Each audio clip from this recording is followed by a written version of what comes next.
Most of the people who come to your sales page aren't going to buy. They'll make it to the checkout page and then they'll get busy, they'll do something else, they'll get distracted, and then they'll leave. Maybe they'll just get cold feet. But if you've ever heard the phrase abandoned cart, then that's something that we can put in place to help you increase your sales by following up with people who get to the checkout but just didn't quite follow through. And in this video, what I'm going to do is show you step by step how to set up an abandoned cart follow-up series, how it works, and how you can get all your pages and everything ready to handle this kind of follow-up. Once you have this in place, you boost your sales. Okay, so it's as simple as that. It really does work. Most people who come to your sales page don't buy the first time, right? They need a little follow-up. And so that's what we'll do. So with all of that being said, let's go over here to my screen. I'm just going to walk you through what is an abandoned cart follow-up, okay? Because it's maybe something you've heard, but you haven't really wrapped your head around like exactly what it is. Okay, so let's look at what an abandoned cart workflow is real quick, just so that you've got your head wrapped around what it requires, okay? So in order to do an abandoned cart, you basically have to set your checkout process up to be a two-step checkout. And what that means is on the first step, you're going to collect basic information like name and email address. And then on the second step, that's where they check out and enter their credit card details and stuff like that and finish and buy. Okay. The reason you want a two-step checkout is so that you can basically follow up with all those people who go to the checkout process but never finish. Okay. And that's a lot. Like you'll actually find that if you've got a sales process that's getting people to the checkout page on a regular basis, there's a good percentage of people who land there who never finish checking out. And the reasons are many. Like the reason a lot of people don't finish could be that maybe they're in a place when they get to that sales page, maybe they're in a place where they can't or they don't feel comfortable entering their credit card info, like pulling out their card. Like maybe they're in a public place or like on a train or something like that. Or maybe they just get there and they get cold feet, or they're like, hey, I need to talk this over with somebody, or I just want to think about it. Like it's perfectly natural and normal for people to get there and then not check out. And so an abandoned cart workflow just captures all of those people and allows you to continue the conversation with them so that you can bring them back to the checkout process. Okay. So we need two steps in our checkout. First is going to be collect the info that we need to follow up with them. So name and email address are good examples. At the bare minimum, you need email, right? And then in the background, number 3 here is basically something which is going to happen invisibly as far as the customer is concerned, but you're basically going to be porting their contact information, the name and email address, over to a different system so that you can send them follow-up emails, okay? And meanwhile, what's happening in this two-step checkout is they click the continue button or whatever, and they go to step 2 to check out, okay? So that's what's required to do an abandoned cart, is just that two-step setup. So let's see how all of that works. Now, let me just scroll down here. I'm just going to zoom in a little bit, and we'll start up here. So we've got our sales page, okay? And that's where you're basically selling the stuff, and then when people push the button, it either opens a pop-up or something like that and begins the checkout process. So now if we're doing a two-step checkout, we're basically going to put some sort of lead collecting form onto either a pop-up or a page, right? So let's take a look at how that looks in a real-time website. Okay, so let me just jump in here to one of my funnels, and I'm going to go to, okay, let's do this example sales page with a pop-up. All right, so this is just an example I created, and so let's say this is the sales page, right? People click the button and they're going to go to step 1, right? So that opens, and what we can see here is that we've just got a form. So we get email address and name, right? And so that is what's happening right here, okay? Now, what's going to happen next is if I put a name in here, then basically we can go to step 2. All right, and that is going to open up our checkout page. Okay, so now you can see we're over here. We're in step 2. This is a pop-up workflow. Now this could just be on pages too, so keep that in mind. In this example, we're just doing this all in a pop-up window versus taking people to actual different pages, but it doesn't really matter. We just are taking them page by page through the 2-step checkout. But this is step 2 that we see right here, okay? And this is where they would put their credit card info in. Now, like I said, a lot of people don't follow through here. So what we're doing is after step 1, we're porting that name and email address over to our email follow-up system. So whether you use ActiveCampaign or GetResponse, or you're using Go High Level or System.io or WordPress with ConvertKit or whatever, right? Basically, you could set up this exact same process where you've got a sales page and a 2-step checkout. After your step 1 is basically just going to be a lead collection form, which you then put right over to your email system, okay? And the way we set this email system up is what we want to do is we want to basically set up some emails, some follow-up emails in there for our abandoned cart follow-up series. I'll show you what those look like here in just a second, okay? But one of the fundamental things that we have to do is we're going to put just a wait system there so that it waits a while, right? Because we don't want people to start getting these abandoned cart follow-up emails if they decided to go ahead and check out, all right? So we're not gonna send them emails if they go ahead and buy, right? So that's why we wait just a little while. So when this info comes in here, it's just gonna hold for a bit, and then if they don't check out, then we'll start sending the emails. Okay. Now, the other piece that we want to look at here is the fact that we've got this automation with these follow-up emails. Now, the next big question is, where do we send people from these emails? Okay. And what we want to have is a dedicated checkout page just for them, because we don't want to send them back to the sales page. They've already seen it. They already felt compelled enough by the product and the offer and everything to get into the checkout process, right? So we just want to send them to the checkout, right? But if you did your checkout process in like pop-ups, we can't send them back to a pop-up, okay? So in that case, we just create a separate page. And so that's actually a good practice anyway, is just to set up a dedicated checkout page that's just for your abandoned cart sequences.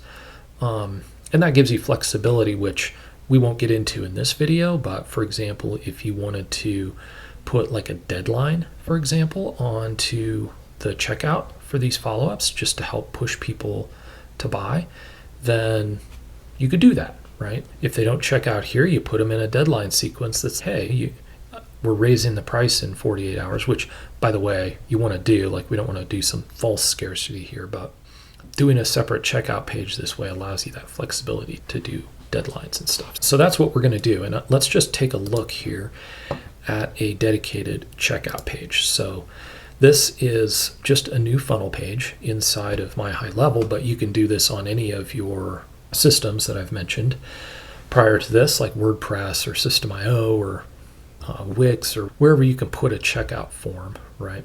We're just going to make a dedicated checkout page.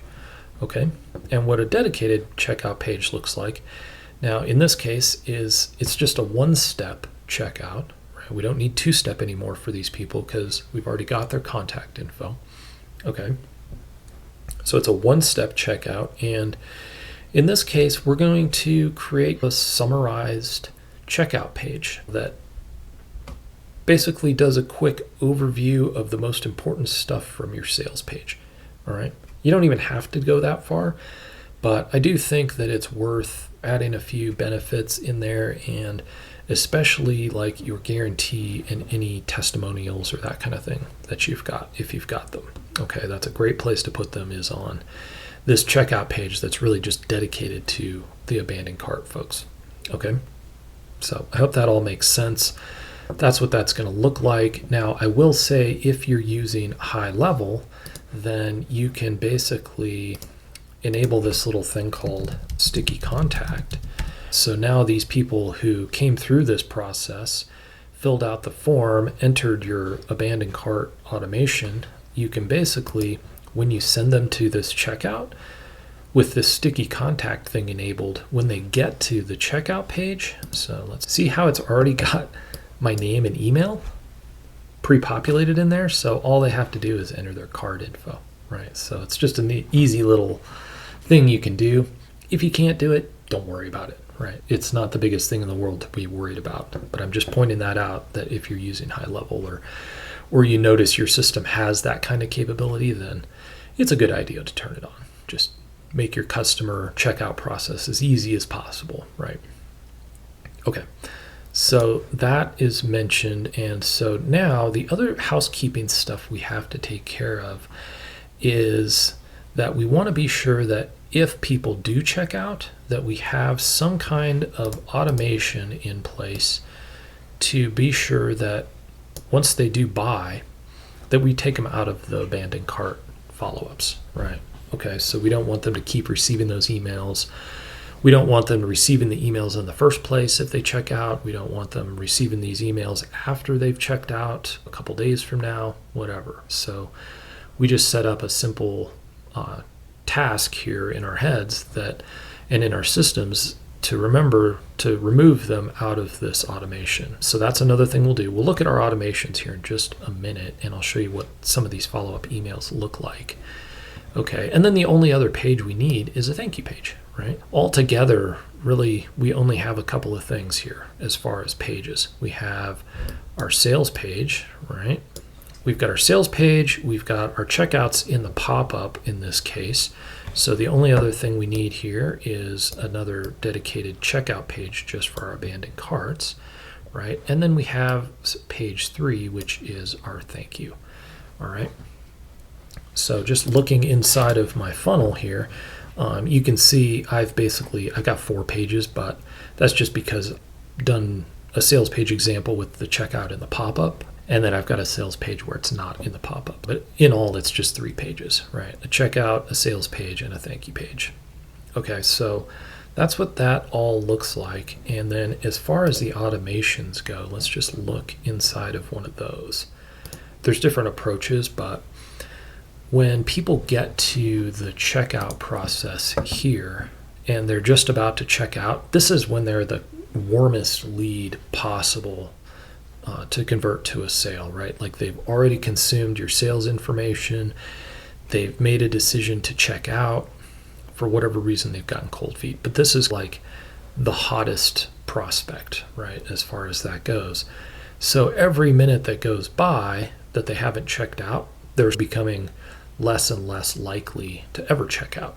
Okay, so I do what's called a 4-hour abandoned cart sequence. And so what that means is I want to send, I think in my case, I send 6 or 7 emails in 4 hours after this process, just to try to get them to my checkout. Okay, because I know that if a day goes by, then they're further away from the desire to finish this checkout, right? They're starting to lose interest in the product, maybe. They're starting to forget what they read and why they wanted it and stuff like that, right? So every minute that goes by just makes them a little cooler. So that is why I do a 4-hour abandoned sequence. Let's just take a look at how I position that. Okay. All we do for the first trigger is basically just take in that contact info from the form. All right. So like I told you at the beginning, step 1 is just collect name and email. So once they fill out that form and hit the continue button, that's what triggers them to go into this sequence, this automation sequence. All right, then I tag them. No big deal there. You can tag them. I just put them as step 1 in this product. Okay, and then this is that wait, right? So we wait 20 minutes. I wait for them to finish checking out. And so if they don't finish, then they're going to start receiving follow-up emails. Okay. Here's what an email looks like. I basically take the position that maybe they had a problem with my checkout page, right? Because they could have. That kind of stuff happens. And so I follow up basically from the position of, hey, rather than pushing sales or being really salesy, I take responsibility and say something like, hey, maybe something happened. I'm sorry if it did. Just reply back, or here's the link to the checkout page, and we'll get you set up. Okay. And again, this just links right to our checkout, our dedicated checkout page. Okay. And then basically we just wait. Now I'm just within that 4-hour window. I'm going to keep sending them emails. All right. And again, I just reiterate, hey, it doesn't look like the order went through. Read this carefully, blah, blah, blah. Right. So that's how those look in my follow-up sequence for the abandoned cart. Now, once a sale happens, so again, like we get this process of, okay, we're getting them to the checkout. Once a sale happens, then we just want to be sure we take them out of those follow-ups, right? So that's where inside of this automation sequence, when a sale is triggered, so in my funnel on that page, and the product is this, and the submission type is a sale, once that triggers, I remove them from the workflow, okay? And I have a secondary one, so after that 4-hour abandoned cart, then I put them into a longer term follow-up series where they just get an email or two a week. So I remove them from both of those because they don't want those emails anymore. They're going to get new emails because now they're a customer. Now I grant them access to the course, give them a tag and stuff like that. That's what that all looks like. That's really all that's going on here. I have a couple of other things that basically relate to the upsells I have in this product setup and what happens as far as putting them into the course area and stuff like that. So let me just zoom back out here. That's the whole setup for an abandoned cart. I hope that answers the question for you. Listen, you may have questions about how the setup of a checkout works or how to set up your checkout and pop-ups and stuff like that. I've actually got videos right on this channel that show you exactly how to do that in high level. Whether you use high level or not, they may be helpful because it's going to be the same in most systems. Like you may have to drag some different components around, or the naming of the different elements and stuff may be a little different, but setting up a checkout is the same basic thing across all the systems. Check those videos out if you want more details on how to do that. And hey, listen, if you've got like questions about any of this stuff, or you want to dive deeper and have more time to ask questions to me, then you may want to join my free community. I'll link to it right in the description, and you're welcome to jump in there, and if you've got questions, then you can ask, and I put training and lots of good info in there, so you may find it useful. Hey, if you like this video, please give it a, and listen, if you're not a subscriber, I'd love to have you on board. Right about now, there should be some other videos coming up on screen, so maybe some of them will be related to Go High Level that I've done. Check them out, and we'll see you next time.